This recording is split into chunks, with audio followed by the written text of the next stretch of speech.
수험생 여러분 안녕하십니까? 여러분들의 합격을 위해서 최선을 다하겠습니다. 자, 이번 시간에는요. 2017년도 2회차 출제가 됐었던 건축 설비 문제를 풀어보도록 하겠습니다. 자, 문제 풀어보기에 앞서서 우리 난이도에 대한 부분 항상 체크를 했었으니까 한번 살펴보면요. 상, 중, 하의 문제로 구분을 할 수 있었는데요. 하에 해당하는 부분이 대략 7문항 출제가 되고요. 그리고 중에 대한 부분 7문항, 그리고 상에 대한 부분이 대략 5문항 정도가 출제가 됐었습니다. 역시 상에 대한 부분은 여러분들 어려움이 좀 있을 문제이기 때문에 깊이 있게 공부하시지 마시고요. 제일 먼저 하에 대한 부분, 그리고 중에 대한 부분, 그리고 상에 대한 부분으로 공부를 하시는 걸 추천드립니다. 자, 그러면 첫 번째 문제부터 살펴보도록 하겠습니다. 자, 첫 번째 문제는요. 배수 설비에서 봉수에 대한 유효 깊이를 물어보는 문제인데요. 자, 봉수. 우리가 트랩 내에 고여있는 물을 우리는 봉수라고 한다 해서 봉수의 유효 깊이 여러분들 다 아실 겁니다. 몇에서 몇이에요? 50에서 100ml 사이다 라고 하는 부분입니다. 그래서 봉수가 너무 적으면 봉수가 쉽게 파괴가 될 수 있고, 그리고 봉수가 너무 많으면 어떻게 되는 거예요? 통수 능력이 저하되잖아요. 그렇기 때문에 다음과 같은 봉수의 깊이를 갖는 게 가장 이상적이다. 그리고 추가적으로 그림에서 봉수의 유효 깊이에 대한 정의를 물어보는 문제가 출제가 될 수 있는데요. 자, 다음과 같이 봉수가 이렇게 차 있을 때 봉수의 유효 깊이에 해당하는 부분은 해서 다음과 같이 수면에서부터 어디까지요? 하단 파이프 상단 요 부분까지를 봉수의 유효 깊이라고 한다라는 부분입니다. 그래서 답은 여러분들 쉽게 2번 이렇게 체크를 할 수 있고요. 그리고 추가적으로 이 봉수라고 하는 게 배수 설비와 관련된 부분이잖아요. 그래서 이 배수 설비에서는 다음과 같은 트랩, 그래서 트랩의 목적, 그리고 종류, 이 부분 기억하셔야 되고요. 그리고 봉수에서는 앞서 설명드린 대로 봉수의 유효 깊이와 그리고 봉수의 파괴와 관련된 파괴 현상, 그리고 추가적으로 통기관의 목적, 그리고 통기관의 종류에 대한 부분을 정리를 좀 해주신다면 배수 설비에 관련된 내용은 쉽게 정리가 될 것으로 생각이 됩니다. 자, 그러면 다음 문제 보도록 하겠습니다. 자, 다음 문제는요. 혼합 공기의 온도를 계산하라고 하는 문제인데요. 여러분들 제가 이론 시간에 이 부분은 공식을 암기하시지 마시고 평균, 가중평균 공식으로 접근을 하자라고 말씀을 드렸어요. 그래서 어떤 부분이냐면 자, A라는 공기와 B라는 공기를 혼합을 하게 됐을 때 온도는 어떻게 되느냐 해서 A라는 공기의 양을 Q1이라고 이렇게 해보고요. 온도를 T1이라고 해볼 거고, 그리고 B라는 공기의 양을 Q2 그리고 온도를 T2라고 한다면 어떻게 온도를 산정합니까? 혼합 공기의 온도 뭐 T3라고 할까요? 자, 어떻게 한다고요? 평균. 어떻게 해요? 자, T1짜리가 Q만큼 있다. T2짜리가 Q2만큼 있다. 이렇게 여러분들 정리하라 그랬죠? 그래서 우리 건축 구조에 도심을 구하는 공식이랑 유사하다. 그래서 T1짜리가 Q1만큼 있고요. 그리고 T2짜리가 Q2만큼 있다. 전체가 얼마라 그랬죠? 그죠? Q1, Q2로서 정리를 할 수 있다. 그러면 혼합 공기의 온도를 얻을 수 있다. 자, 그러면 문제를 이 부분에다가 적용을 한번 해보도록 하겠습니다. 자, 35도씨의 5개 공기 30kg과 27도씨의 실내 공기 70kg을 혼합했다라고 나와 있기 때문에 35도씨에 해당하는 공기가 몇 개가 있다 생각하면 돼요? 30개 있다라고 생각하면 될 거고, 그 다음 27도씨의 온도가 몇 개가 있다고? 그죠? 70개 있다라고 생각하면 돼요. 그래서 전체 몇입니까? 30 더하기 70해서 100이 됩니다. 그래서 이렇게 계산하면 답은 29.4 4도씨가 될 겁니다. 그래서 답은 2번이 된다라는 거예요. 그래서 공식을 암기하시지 마시고 여러분들이 가중평균을 구한다. 이렇게 정리를 하시면 될 것 같습니다. 자, 다음 문제 보도록 하겠습니다. 자, 70번 문제는요. 역류를 방지하여 오염으로부터 상수계통을 보호하기 위한 방법으로 옳지 않은 것을 찾아라 라고 하는 문제인데요. 자, 어려운 문제가 아닙니다. 여러분들 지문을 보면서 답을 찾아낼 수 있습니다. 다만 간단한 용어에 대한 정의를 알고 계셔야 되는데요. 자, 1번 지문부터 살펴보도록 하겠습니다. 자, 제일 먼저 토수구 공간을 둔다. 그래서 이 토수구라고 하는 건 물이 나오는 부분을 토수구라고 생각하시면 되고요. 그 부분에 공간을 두게 되면 역류를 방지할 수 있다라고 나와 있습니다. 그래서 이 부분 간단히 설명을 드리면 자, 다음과 같이 세면기가 있어요. 그래서 세면기에는 일정 수위 이상이 고이지 못하도록 일단 다음과 같은 넘침관 구멍이 이렇게 설치가 되어 있습니다. 그리고 다음과 같이 수전이 이렇게 설치가 되어 있어요. 그래서 일정 거리 떨어져 있는데 다음과 같이 공간을 둔다. 토수구에 공간을 둔다. 그러면 역류가 방지된다라는 말인데요. 만약에 예를 들어서 공간을 두지 않고 다음과 같이 이렇게 수전을 연결한다면 다음과 같이 오염된 부분의 물이 역류가 될 수 있잖아요. 그렇기 때문에 토수구에 공간을 둠으로 인해서 역류를 방지할 수 있다. 간단히 정리할 수 있고요. 그 다음 두 번째 보기. 진공 브레이커를 설치한다 나와 있는데요. 이 부분은 앞서 제가 대변기 설명을 할 때 대변기의 종류 중에 세정 밸브식 대변기가 있었어요. 그래서 플러시 밸브식 대변기라고 하는데 이 대변기는 특징이 뭐냐 하면 수도 본관을 대변기로 바로 직접 연결한 대변기입니다. 그래서 물탱크가 없다라는 거죠. 그렇기 때문에 연속 사용이 가능하다라는 장점이 있지만 단점은 수도 본관에 압력의 문제, 여러 가지 문제가 생겼을 때 역류가 발생할 수 있다. 그러므로 인해서 진공 브레이커, 버큐um 브레이커를 설치한다라고 설명을 드렸었어요. 기억나시나요? 그래서 2번 보기도 맞는 내용이고요. 그 다음 역류 방지 밸브 맞는 내용이고요. 답은 몇 번이 되는 거예요? 4번이 되는 건데 배관은 크로스 커넥션이 되도록 한다라고 나와 있어요. 그러면 이 부분에서는 크로스 커넥션의 정의를 알고 계셔야 되는데 크로스 커넥션은 급수 계통에 오염물질이 혼입되는 이러한 현상을 크로스 커넥션이라고 했죠. 그러면 오염을 방지하는 거예요? 오염을 가중시키는 거예요? 그죠? 오염을 가중시키는 거기 때문에 답은 4번이 된다라는 부분입니다. 간단히 정리를 하시면 될 것 같습니다.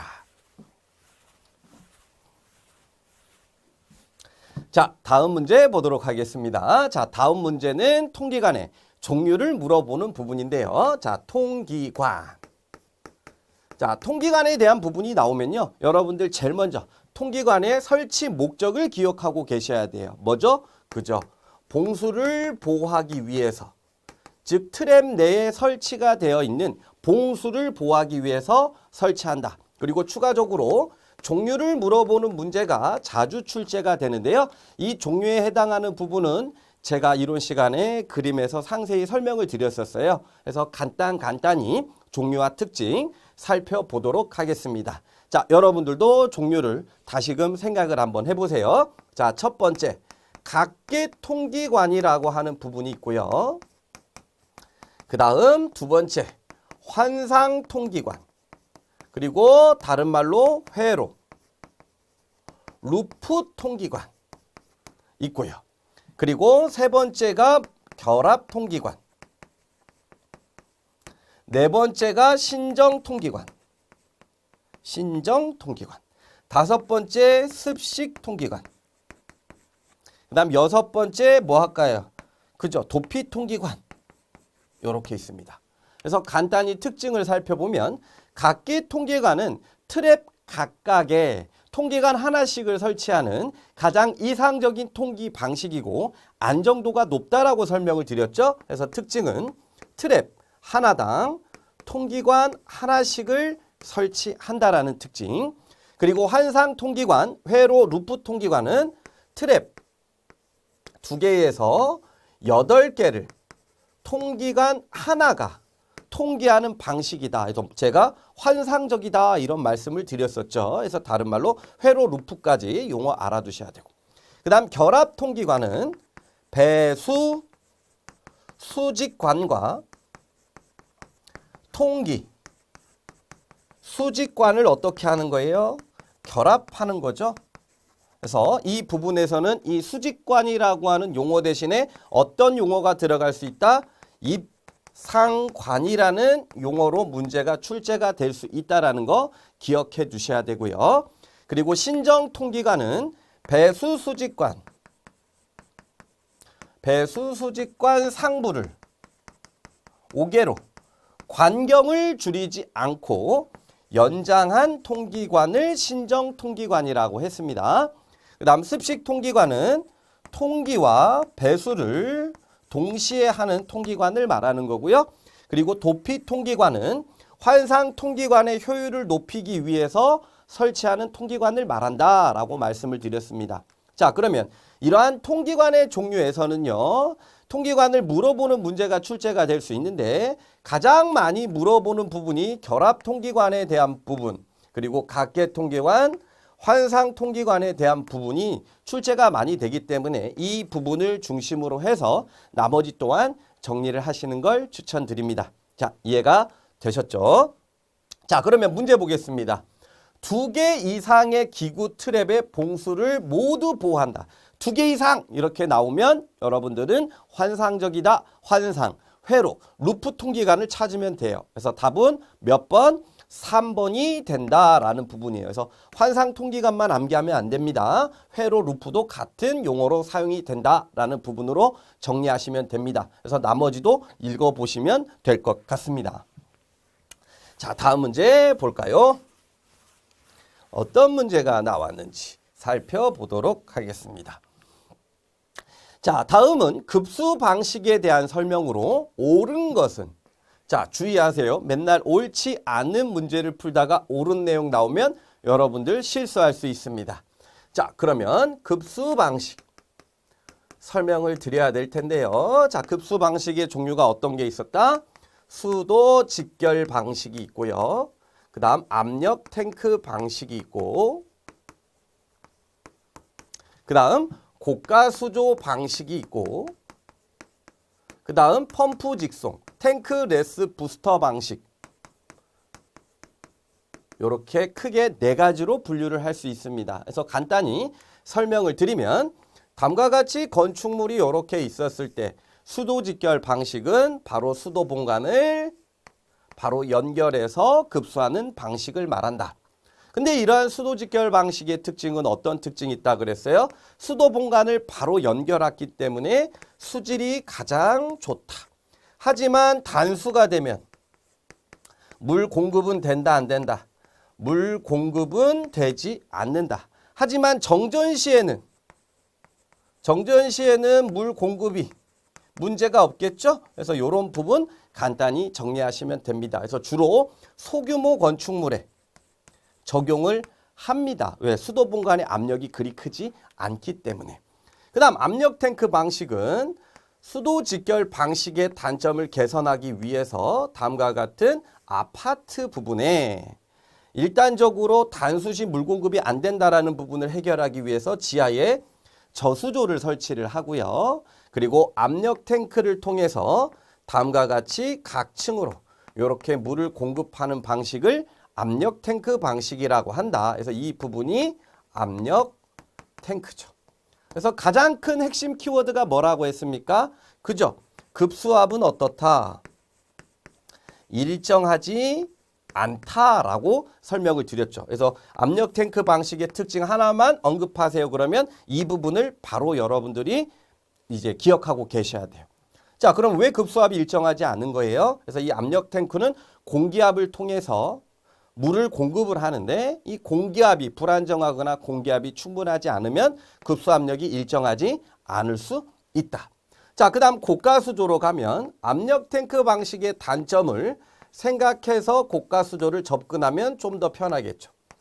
다음과 같이 지하 저수조가 있고요. 그리고 지하 저수조에 있는 물을 펌프를 통해서 올립니다. 그러면 위치 에너지가 생기는 거고요. 그리고 다시금 하향으로 급수를 하는 방식을 말한다. 그래서 이 부분은 펌프가 설치가 된다. 그래서 특징은 위치 에너지를 이용하기 때문에 우리가 필요로 하는 곳과 이 고가 탱크의 위치 에너지 차이에 의해서 급수압은 항상 일정하다. 그래서 급수압은 어떻다? 일정하다라는 특징이 있습니다. 그리고 여러 가지 특징이 있는데 옥상에 탱크를 설치해야 되잖아요. 그렇기 때문에 옥상 하중을 어떻게 해야 돼요? 고려해야 돼요. 건축물 설계 시부터 고려해야 돼. 미관상 좋아요, 안 좋아요? 미관상 안 좋다. 그리고 특징은 수질은 안 좋다. 가장 안 좋다라고 했어요. 왜? 물이 거치는 단계가 많다라고 했었잖아요. 그리고 급수압이 일정한 관계로 보통 대규모 건축물에 일반적으로 많이 적용되는 부분이고요. 그리고 단수시 그리고 정전시에 다음과 같은 물탱크가 다음과 같이 두 개가 있기 때문에 다른 방식에 비해서 좀 더 유리합니다. 그 다음 펌프 직송 방식은 다음과 같이 지하의 지하 저수조에서부터 상층으로 물을 이렇게 공급을 하는데요. 뭐를 이용하는 거예요? 펌프를 여러 대 설치를 해서 각 층에 물을 공급하게 됩니다. 그러면 급수압을 일정하게 할 수 있고요. 옥상 하중을 고려할 필요가 있나요? 없나요? 없습니다. 미관상 좋죠. 수질도 고가 수조보단 좋습니다. 여러모로 다 좋아요. 하지만 비용이 많이 든다. 그리고 수리가 관리 수리면에서 불리하다라고 하는 부분. 그러므로 뭐 전문가가 필요하다라는 얘기까지 나올 수 있고요. 그 다음에 정전이 되면 물 공급이 된다 안 된다?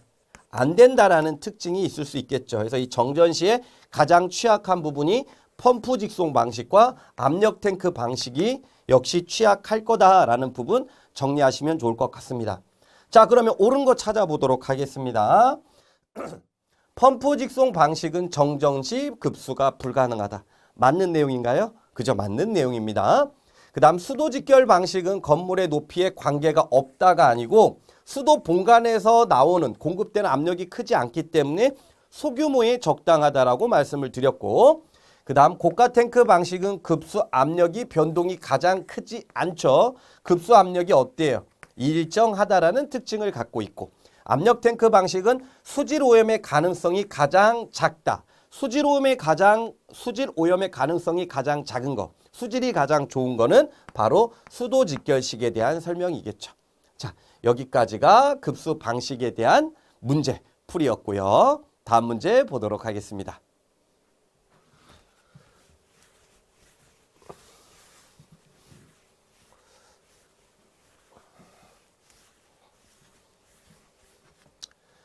자, 감지기에 대한 문제가 나왔는데요. 자, 여러분들 감지기의 종류 기억하고 계셔야죠. 그래서 감지기의 종류에는 검출 원리에 따라 열 감지기가 있고요. 그리고 연기 감지기, 그리고 불꽃 감지기가 있습니다. 그래서 이 부분에서는 열 감지기에 대한 부분이 출제가 많이 되기 때문에 좀 기억을 해 주셔야 돼요. 그래서 열 감지기의 종류가 어떤 게 있었습니까? 그죠? 정원식, 그리고 차동식, 그리고 정원식과 차동식을 혼합한 형태의 보상식, 그리고 연기식은 광전식과 그리고 이온화식이 있다. 자, 종류 기억해 두셔야 됩니다. 그리고 열감지기의 특징을 여러분들이 알고 계셔야 되는데, 정온식은 화재를 어떻게 감지하는 거예요? 그죠? 정온, 그래서 일정한 온도잖아요. 그래서 일정 온도 이상이 되면 감지하는 형태를 정온식. 차동식은 온도의 상승, 속도가 갑자기 증가했을 경우에 화재를 감지하는 형태입니다. 그리고 정온식은 어디에 그죠? 열을 취급하는 주방이나 보일러실 등에 정온식 감지기를 설치한다고 설명을 드렸어요. 그리고 차동식은 일반적으로 가장 많이 두루두루 사용되는 감지기로 일반 사무실 등에 많이 적용된다. 이렇게 정리를 하시면 될 것 같습니다. 그리고 연기식의 종류 역시 여러분들 기억하시면 될 것 같습니다. 자, 그러면 문제 읽어보면 주위 온도가 일정 온도 이상이 되면 그러면 바로 여러분들은 정온식이라고 알 수 있는데 추가적으로 보일러실 주방과 같이 다량의 열을 취급하는 곳에 설치한다. 그래서 여러분들은 정온식이라고 하는 부분을 쉽게 찾아낼 수 있을 겁니다. 자, 다음 문제 보도록 하겠습니다. 어떤 문제가 나왔는지 살펴보면 자, 다음은요. 일일 급수량을 산정하는 부분입니다.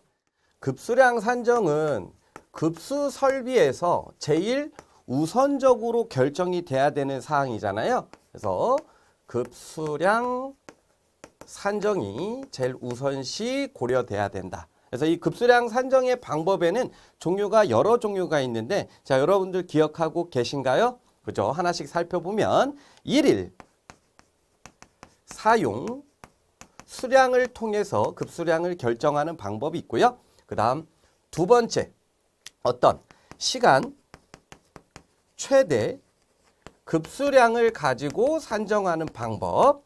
세 번째 순간 최대 급수량을 통해서 급수량을 산정하는 방법이 있습니다. 자, 제일 먼저 일일 사용 수량을 통해서는요. 보통 지하 저수조의 용량을 결정하기 위해서 적용을 보통 계산을 하고 그 다음 시간 최대 급수량의 경우에는요. 보통 고가수조의 용량을 결정할 때 고가수조의 용량을 결정할 때 그리고 순간 최대 급수량의 경우에는 펌프의 용량을 결정할 때 보통 적용을 합니다. 그리고 추가적으로 알아둬야 할 사항이 있는데요. 다음과 같은 일일 사용 수량에 대한 부분이 자주 언급이 되는데 이 부분은요. 다음과 같이 세 가지 방법에 의해서 결정을 할 수가 있습니다. 제일 처음엔 거주 인원수가 명확한 경우에 대해서는요. 인원수에다가 1인 사용 수량을 곱해서 결정하는 방법. 그리고 인원이 명확하지가 않아요. 그러면 이 부분에서는 추정을 하게 됩니다. 무엇을 가지고 추정을 하나요? 그죠? 연면적을 가지고 추정을 한다. 그리고 세 번째는 급수 기구에 의해서 일일 사용 수량을 결정할 수 있습니다. 자, 그러면 이 급수 설비에서 우선적으로 결정돼야 할 사항이 급수량 산정이다. 다음과 같은 방법에 의해서 급수량을 산정해야 된다. 여러분들 기억하셔야 되고요. 그리고 추가적으로 문제에서는요. 일일 급수량 산정인데 그러면 다음과 같은 세 가지 방법 중에 어떠한 방법을 이용해야 될지 한번 보기를 보면서 살펴보도록 하겠습니다. 자, 조건에 연면적이 나와 있고 유효면적이 나와 있고 거주 인원 그리고 1인 1일당 급수량이 나와 있습니다. 이 부분에서는 인원이 정확하게 나와 있지 않아요. 그래서 유효면적당 거주 인원이 나와 있기 때문에 우리는 인원을 추정을 해야 된다. 연면적을 가지고 해서 다음과 같은 공식을 통해서 접근을 해야 되는데 자, 어떻게 결정합니까? 공식 기억나나요? 모든 조건을 다 곱한다라는 조건의 공식이었어요. 다음과 같은 공식. 그러면 문자 하나씩 보면 A라고 하는 건 연면적이다. 그리고 K라고 하는 건 유효 면적 B다. 그리고 N이라고 하는 건 유효 면적 당의 인원수를 말한다. 그리고 Q라고 하는 건 1인 1일 사용 수량이다 라고 하는 부분이에요. 이해가 되셨나요? 자, 그러면 이 공식에다가 그냥 조건을 대입만 하면 되는 거예요. 자, 대입해 보겠습니다. 자, A 연면적 나와 있죠? 몇이라고? 2000이라고요. K 몇이라고 나와 있습니까? 유효 면적 B 0.56이고 N이라고 하는 건 유효 면적당의 인원수, 거주 인원수 그래서 0.2인이 되는 거고 그 다음 150리터 per day라고 하는 1인 1일 사용 수량 이렇게 적용할 수가 있습니다. 자, 그런데 다음과 같은 값을 계산을 하게 되면요. 지금 150리터 per day라고 하는 값 때문에 최종 답의 단위가 다음과 같은 단위가 나와요. 근데 지금 문제의 답의 단위는 뭐가 나왔다? 미터의 세제곱 퍼 데이가 나왔다. 그러면 여러분들이 뭐부터 알아야 된다? 리터와 미터의 세제곱과의 관계. 그죠? 자, 보통 1000리터는 1미터의 세제곱이라고 우리가 표현할 수 있잖아요. 그래서 이 부분을 여러분들이 기억하셔야 정확한 답을 산출할 수가 있습니다. 자, 그러면 계산기로 계산을 해보니까 어떤 답이 얻어지느냐? 33600이라고 하는 답이 얻어질 거고요. 얘를 미터의 세제곱으로換算을 하게 되면 어떻게 된다? 그죠? 하나, 둘, 셋, 동그라미 3개를 제외시키면 되니까 33.6이라고 하는 일일 급수량을 계산할 수 있습니다. 자, 이해가 되셨죠?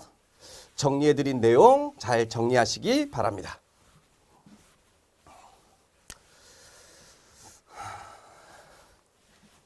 자, 다음 문제 보겠습니다. 자, 다음 문제는 설명하고 있는 설비가 무엇인지를 찾으라고 하는 부분인데요. 자, 문제 한번 읽어보도록 하겠습니다. 외부로부터 화재에 의하여 탈 염려가 있는 건물 외벽이나 지붕을 수막으로 덮어 연소를 방지하는 설비. 자, 여러분들 답 몇 번이 되는 거예요? 바로 드렌처 설비다라는 거 확인할 수 있겠죠. 그래서 드렌처 설비라고 하는 건 건물과 건물 사이에서 건물에 화재가 났어요. 그래서 이 화재가 번질 수 있겠죠. 그래서 이 건물과 건물 사이의 담벼락이나 지붕에 설치하는 설비로 화재를 감지해서 수막을 형성해요. 수막을. 불이 옮겨붙지 못하도록. 이러한 설비를 뭐라고 한다? 드렌처 설비라고 한다. 그래서 간단히 정리하시면 될 것 같습니다.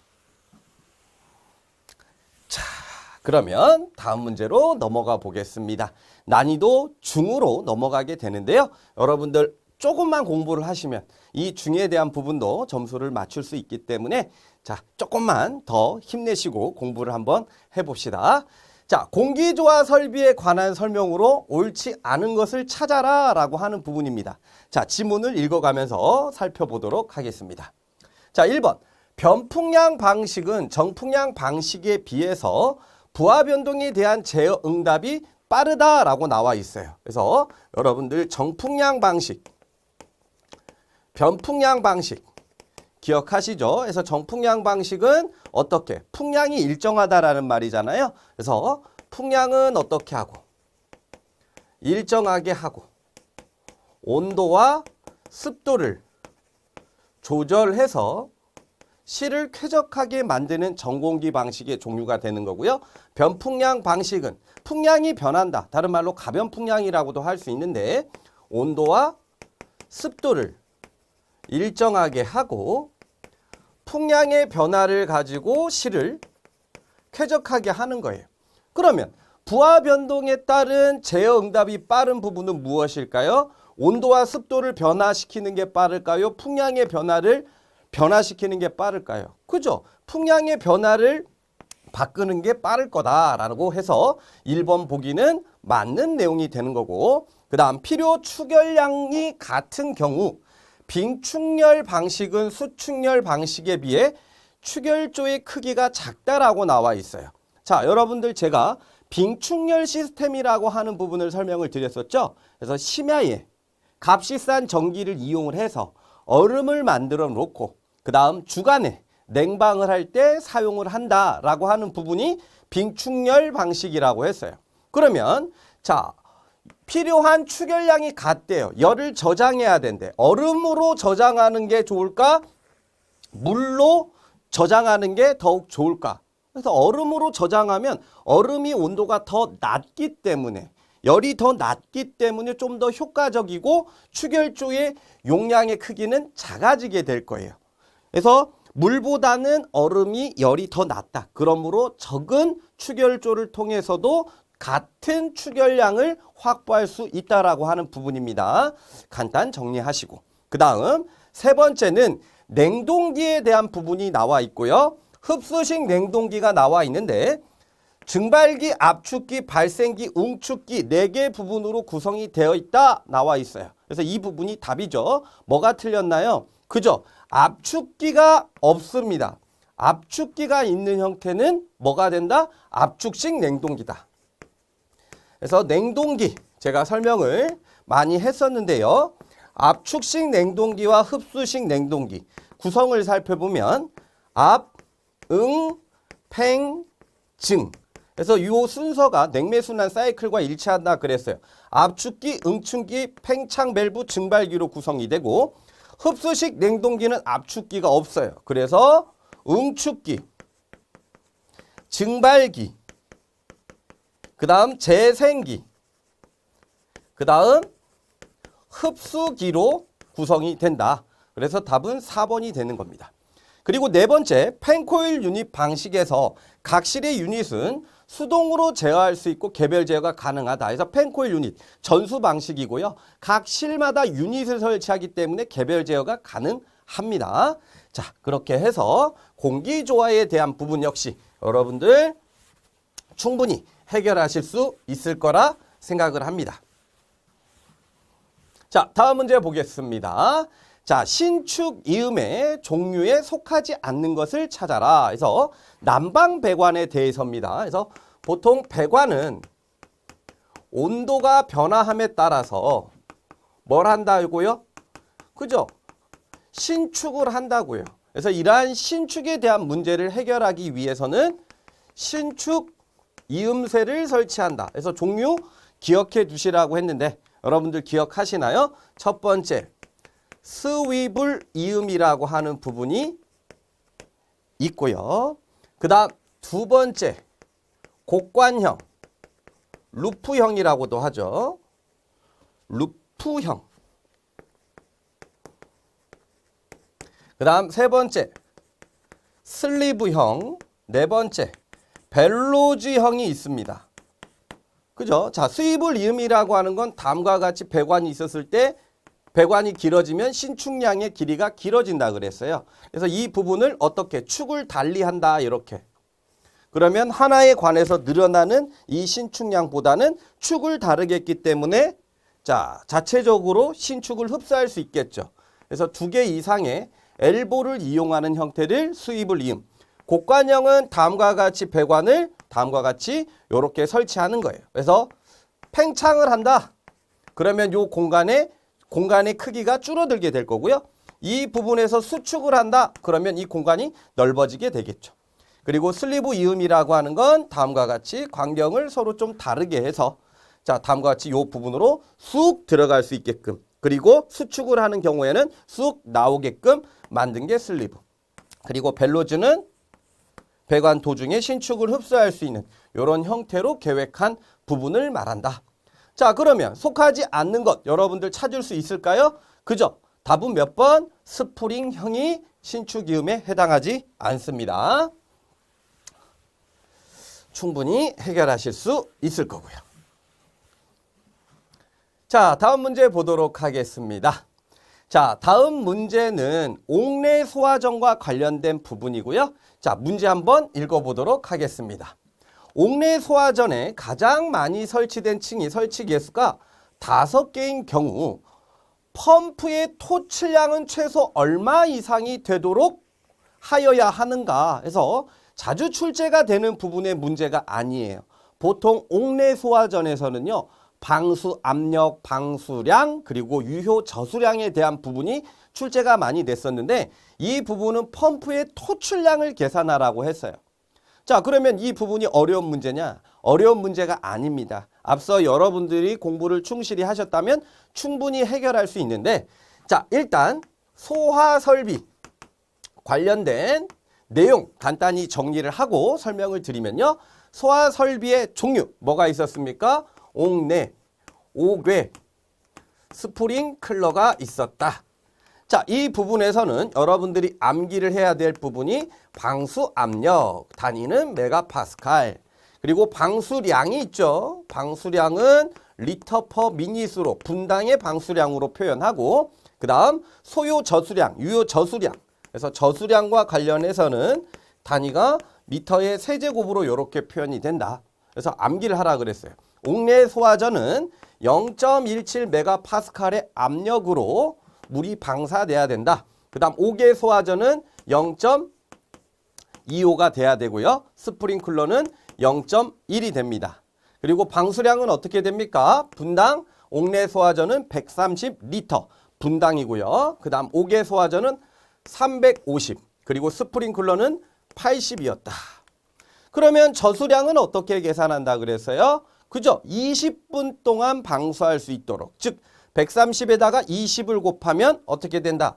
2600N. N은 옥내 소화전의 개수로 가장 많이 설치된 층의 수에다가 가장 많이 설치된 층의 수를 집어넣는데 최대 몇 개? 5개라고 했어요. 그래서 다음과 같은 부분은 리터의 단위니까 2.6N 단위는 미터의 세제곱으로 표현할 수 있다. 그러면 옥외 소화전도 마찬가지. 똑같이 하면 20 곱하면 7000. 7N이 된다. 스프링클러 20 곱하면 어떻게 돼요? 1600이 되는 거고 1.6N이 된다라고 하는 부분입니다.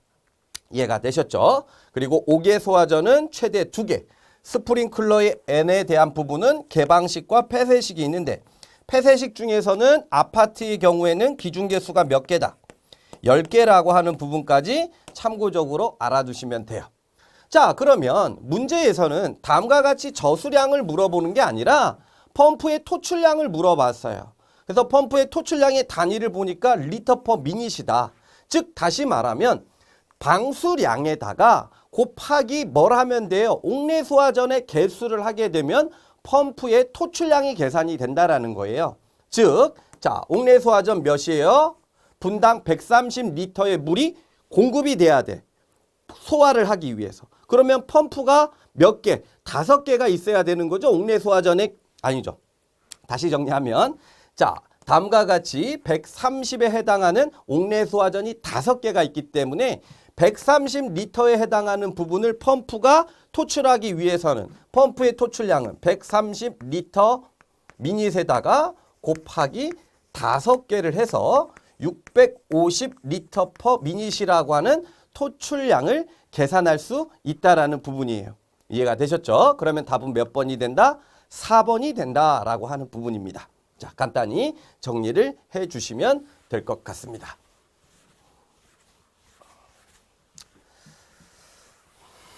자, 다음 문제 보도록 하겠습니다. 자, 이 부분은요, 조명 설비에서 광원의 개수를 찾으라는 문제입니다. 자, 여러분들 연습 많이 했었던 부분이에요. 자, 광속법에 관련된 공식을 적용을 해야 되는데, 자, 어떤 공식이 있었어요? FUN, DAE라는 공식 기억납니까? 펀, 도라이 해서 웃긴 또라이라고 제가 말씀을 드렸죠. 그래서 다음과 같은 공식을 통해서 광원의 개수를 찾는 문제다라고 하는 부분인데요. 이 공식을 적용하기 이전에 제일 먼저 확인해야 될 부분이 있다 그랬는데 어떤 부분이죠? 그죠? D. 이 부분이 뭔데? 감광 보상률이라고 하는 값인데 이 감광 보상률이 주어지는 경우도 있지만 안 주어지는 경우가 있다. 안 주어지면 뭐가 주어진다? 그죠? M이라고 하는 유지율 또는 보수율이라고 하는 값이 주어진다. 그래서 감광보상률이 주어지면 그대로 계산하면 되는 거고요. 안 주어지고 유지율이 주어지면 감광보상률과 유지율은 역수관계이기 때문에 다음과 같은 D 대신에 N분의 1을 집어넣고 계산을 하면 됩니다. 이해가 되셨죠? 자, 그러면 각각에 대한 문자를 다시금 살펴보면 자, F는 뭐라고 했었죠? 광속. 그 다음 U라고 하는 건 조명률이 되는 부분이고 N이라고 하는 건 광원의 개수, 감광보상률 설명했고 얘는 실의 면적이 되는 거고요. E라고 하는 건 실의 조도를 뜻합니다. 자, 그러면 광원의 개수 산정을 해야 되는데 문제에 보니까 광속 주어졌고요. 조명률 주어졌고요. 감광보상률 주어졌고요. 면적 또한 주어졌습니다. 조도까지도요. 자, 그러면 집어넣어보도록 하겠습니다. F 광속 몇이라고요? 2000. 조명률 몇이라고요? 50%. 0.5. 개수 N은 우리가 계산을 해야 되는 부분은 감광보상률 1.5. 면적은 100이죠. 조도는 역시 100입니다. 자, 이렇게 해서 N을 찾으면 광원의 개수가 몇 개가 나오느냐? 15개가 나옵니다. 반드시 맞춰야 될 부분입니다. 꼭 기억하시고 그리고 추가적으로 조도와 관련된 식이 하나 또 있죠. 그죠? 거리 역자승의 법칙이라고 하는 거. 다음과 같은 조도는 떨어진 거리의 제곱에 반비례한다. 그래서 요 관련된 문제도 자주 출제되니까 꼭 정리를 해 주시기 바랍니다. 자, 답은 2번이 되는 거고요. 자, 다음 문제 보도록 하겠습니다.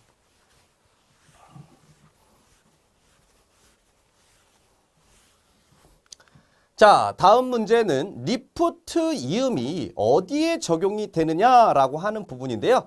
자, 리프트 이음 여러분들 들어보셨죠? 제가 설명을 드렸었는데 자, 우리가 보통 증기난방에서 응축수를 환수하는데요. 환수하는 방법의 종류가 여러 가지가 있어요. 자, 증기난방, 보일러에서 만든 증기가 실내에 있는 방열기로 가고 방열기에서는 증기가 물이 됨으로 열을 방출합니다. 그래서 응축 잠열을 이용한다 그랬죠. 그러면 응축된 물은 다시금 보일러로 돌아오게 되는데 그 환수 방식이 어떤 방식이 있어요? 중력식, 그 다음 기계 환수식, 그 다음 진공 환수식이라고 해서 있는데 자, 이 기계 환수는 중력 환수는 여러분들 다 아실 거고 기계 환수는 펌프를 이용하는 거고 진공 환수는 진공 펌프를 이용하는 건데 가장 효과가 좋아요. 어떤 경우냐? 다음과 같이 방열기가 이렇게 설치가 되어 있고요. 보일러가 방열기보다 더 높은 곳에 있어요.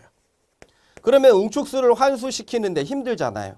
그래서 보일러 부분에 진공 펌프를 설치를 합니다. 그리고 배관은 어떻게 하느냐? 다음과 같이 배관을 이런 식으로 배관을 한다 그랬죠. 기억나세요? 자, 이걸 왜 이런 식으로 한다 그랬어요? 자, 방열기에서 증기와 물이 환수가 될 수 있다. 우리는 완전한 응축수를 환수를 해야 되는데 진공 펌프를 이용할 경우에 증기가 빨아 올라올 수가 있다. 그죠? 그래서 어떻게 해야 돼요? 응축수가 고이게끔 다음과 같이 이 부분에 고이게끔 물이 이렇게 배치를 이런 배관을 한다라고 했어요. 이런 배관의 이름을 뭐라고 했다? 리프트 이음이다. 그래서 제가 빨대 음료 얘기를 했어요. 빨대 음료가 먹다 보면 거의 다 떨어지면 소리가 나요. 공기만 들어와. 근데 그 부분을 살짝 기울이면 어떻게 돼요? 음료가 고이게 될 거고 그 부분에서 쭉 빨면 음료가 올라오잖아요. 그런 것처럼 다음과 같이 응축수가 여기에끔 고이게끔 이렇게 만들어서 진공 펌프로 압력을 낮추면 물이 환수가 잘 됩니다.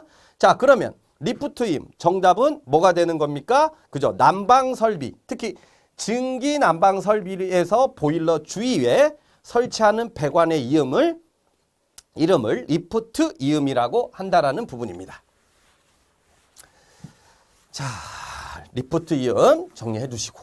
자, 다음 문제 보도록 하겠습니다. 자, 리버스 리턴에 대한 부분인데요. 자, 배관 방식입니다. 리버스 리턴, 배관 방식의 종류인데, 자, 살펴보겠습니다. 리버스 리턴. 뭐라고도 표현합니까? 역환수 배관 방식. 자, 어떤 경우냐?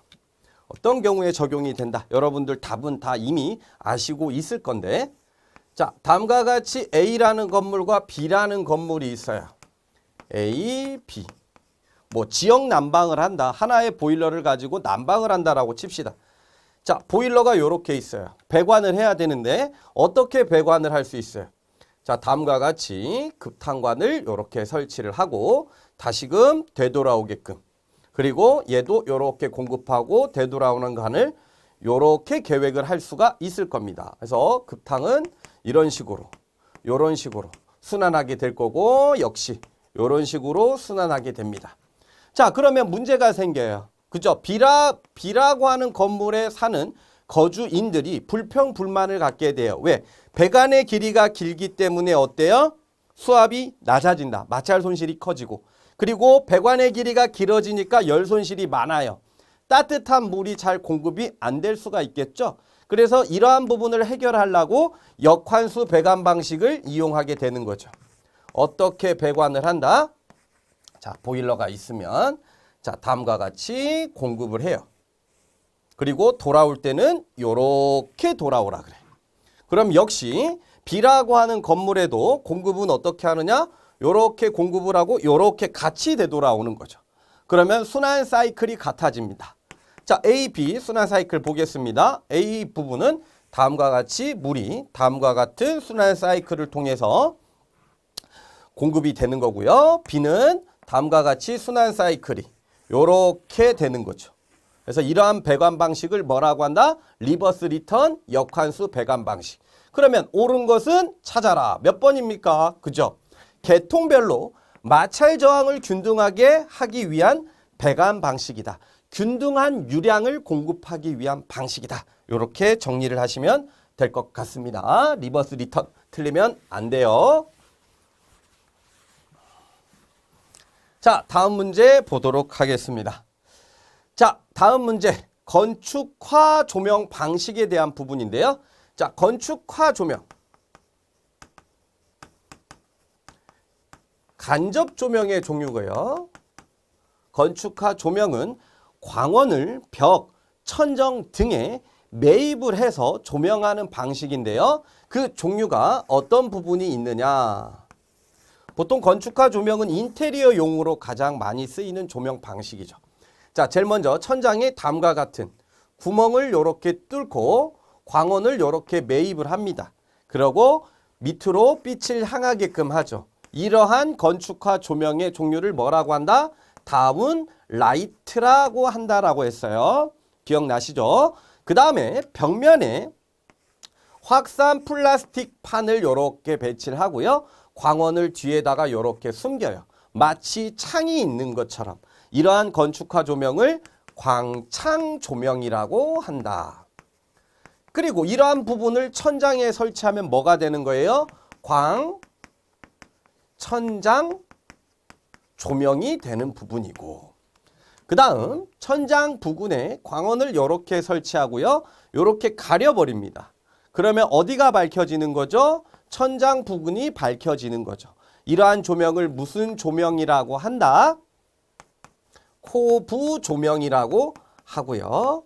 그리고 광원을 여기다가 이렇게 설치를 하고 이렇게 가려버립니다. 그러면 벽면이 밝아지죠. 이러한 조명을 뭐라고 한다? 코니스 조명이라고 한다. 그래서 코부 조명과 코니스 조명은 요 두 번째 모음을 생각하라 그랬어요. 수직으로 빛을 비치면 코니스, 코부, 천장면에 수평으로 빛을 비추면 코부 조명이라고 합니다. 그 이외에 뭐 코퍼 조명, 루베어 조명 등등등이 있는데요. 자, 그러면 문제 보면서 제가 설명한 내용에서 답이 있는지 살펴보도록 하겠습니다. 코너 조명과 같이 천장과 벽면의 경계에 건축적으로 둘레턱을 만들어 내부에 등기구를 배치하여 조명하는 방식이다. 아래 방향의 벽면을 조명한대. 그러면 뭐가 되는 거예요? 코니스 조명이 되죠. 광원을 설치하고 가려서 아래 방향의 벽면을 조명하는 방식. 이해되시죠? 그러면 답은 3번이 된다라고 하는 부분입니다. 자, 이해가 되셨죠? 자, 건축화 조명도 어려운 내용 아니니까 종류에 대한 부분 기억하시는데 주로 다운라이트라든지 광창, 광천장 조명, 코니스 조명에 대한 부분이 많이 언급이 됩니다. 그 부분 정리하시기 바랍니다. 자, 다음 문제 상으로 넘어갑니다. 좀 내용이 어려워지는데요. 여러분들 이 문제는 제가 꼭 맞추라고는 안 할 텐데요. 읽어보면 풀 수도 있을 것 같아요. 자, 보겠습니다. 전기설비용 시설 공간에 관한 설명으로 옳지 않은 것은, 자, 발전기실, 변전실 서로 연관이 있죠. 배선이 연결이 되어 있기 때문에 인접하도록 배치한다. 맞는 내용이 되는 거고요. 중앙감시실은 일반적으로 방재센터와 겸하도록 한다. 그래서 방재센터는 방재 관련 설비를 설치해 놓은 부분을 방재센터라고 합니다. 그리고 전기 샤프트는 각 층에서 가능한 공급 대상의 중심에 위치하도록 해서 전기 설비에서 위치는 부하의 중심, 사용하고자 하는 부분의 중심에 배치를 하면 배선비가 줄 수 있다 그랬어요. 그래서 1번, 3번까지는 다 맞는 내용이고요. 주요 기기에 대한 반입, 반출 통로를 확보하되 외부로부터 직접 출입할 수 있는 반출입구를 설치해서는 안 된다. 자유롭게 드나들어야 돼요. 그리고 뭐 전문가도 들어가서 뭐 수리를 하거나 해야 되기 때문에 이 출입이 편리해야 됩니다. 그렇기 때문에 설치해서는 안 된다라고 하는 부분이 옳은 내용이 아니에요. 출입구 설치할 수 있죠. 외부로 통하는. 그래서 답은 몇 번? 가장 아닌 것. 4번 이렇게 됩니다. 그래서 읽어보니까 여러분들 풀 수 있을 것 같기도 하죠. 왜? 다음과 같은 내용 읽어보면 거의 대부분 맞는 내용이잖아요. 그래서 상이라고 해서 두려워하시지 마시고요. 한번 읽어는 보시고 답이 이거 같다 그러면 그렇게 찍고 넘어가셔도 됩니다. 자, 다음 문제 보도록 하겠습니다. 자, 다음 문제는 필터에 대한 부분입니다. 자, 이 부분은요, 여러분들 틀려도 됩니다. 너무 깊이 있게 공부하시지 마세요. 그래서 필터의 종류 중에 헤파 필터라고 하는 부분에 대한 설명인데요. 옳지 않은 것 해서 답만 살짝 보면요. 답은 3번인데요. 0.1 마이크로미터의 미세한 분진까지 높은 포집률로 포집할 수 있다. 그래서 이 부분이 틀렸는데 무엇이 틀렸느냐? 이 수치가 틀렸어요. 0.1이 아니라 0.3 마이크로미터입니다.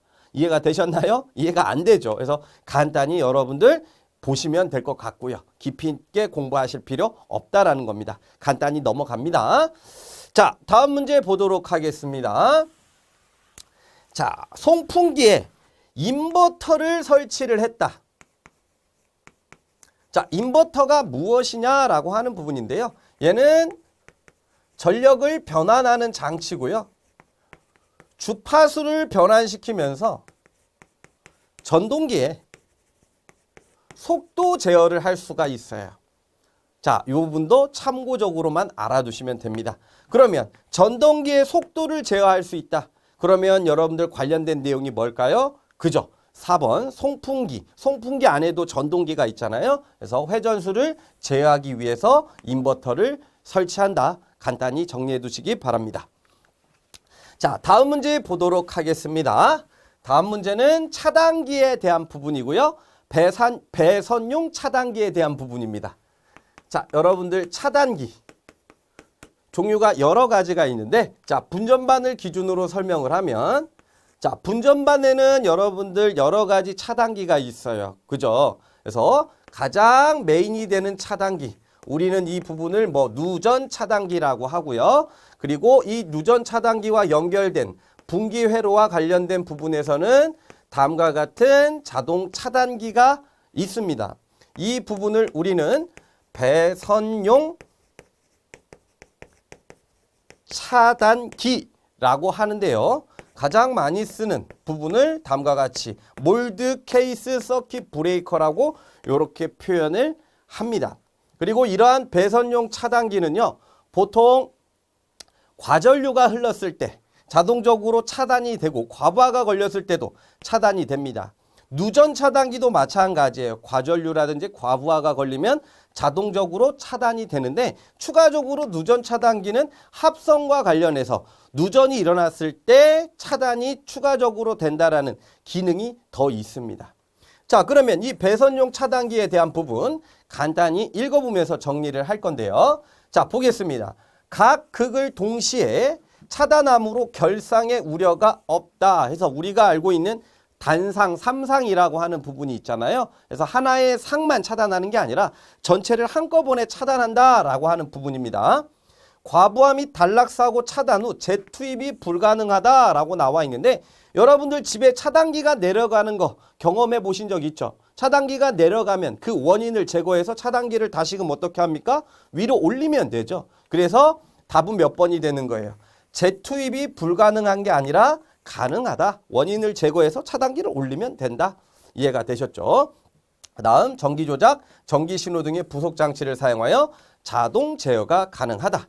그 다음 개폐기구, 트립장치 등의 절연물인 케이스 내에 내장되어 있어서 안전하게 사용이 가능하다. 그래서 간단히 배선용 차단기에 대한 부분 정리하시고 누전 차단기는 배선용 차단기의 기능을 갖고 있는데 추가적으로 누전이 일어났는지 합선이 일어났는지 이 부분까지 나가는 전류와 돌아오는 전류를 감지해서 차단하는 기능을 갖는 게 누전 차단기다. 그래서 간단히 살펴보시면 됩니다.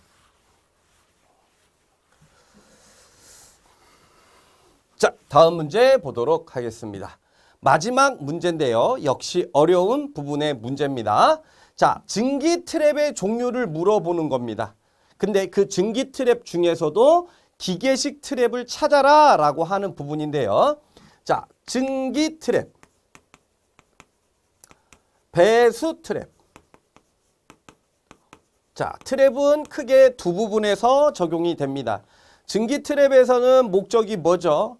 방열기에서 보일러로 환수가 되는 부분에서 증기가 아닌 응축수만을 환수시키기 위해서 설치하는 트랩을 증기 난방용 트랩이라고 하고, 배수용 트랩의 경우에는 목적이 뭐라 그랬어요? 배수 부분에서 악취라든지 가스라든지 벌레가 실내로 유입되는 침입하는 부분을 방지하기 위해서 설치한다 그랬죠. 그래서 배수 트랩의 종류는 S, P, U, 바닥용 트랩, 벨 트랩, 그 다음에 그리스, 포집기 또는 그리스 트랩, 그 다음 드럼 트랩 등이 있었다. 자, 그러면 증기 트랩까지는 제가 공부를 깊게 하실 필요가 없다라고 했는데 나와버렸잖아요. 즉 다시 말하면 틀려도 되는 부분입니다. 그래서 그래도 문제가 나왔으니까 간단히 설명을 드리면요.